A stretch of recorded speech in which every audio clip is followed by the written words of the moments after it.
So how did this translate or how did this impact how you started thinking about the root cause Yeah. of alcoholism or alcohol use disorder? So when I was an MD PhD student, I would go back and forth between the lab and the clinic.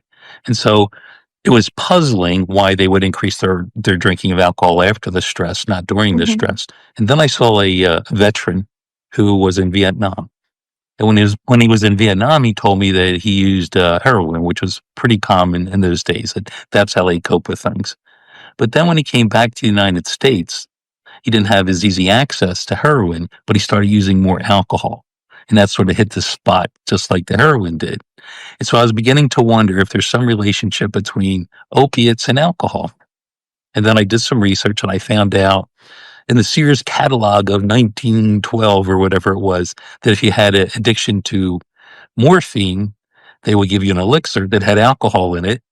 And Hmm, there's another part of the catalog that if you had an addiction to alcohol, they had an elixir that had morphine in it. So I was beginning to think interesting. there's some connections there. And also at that time, we were beginning to understand the stress response. So most Mhm. people know that when you're exposed to stress, your body releases cortisol or ACTH. At the time, we learned that ACTH was part of a larger molecule in which you had ACTH on one end and beta-endorphin on the other end. So when you're exposed to stress, your body releases ATACH, and beta-endorphin.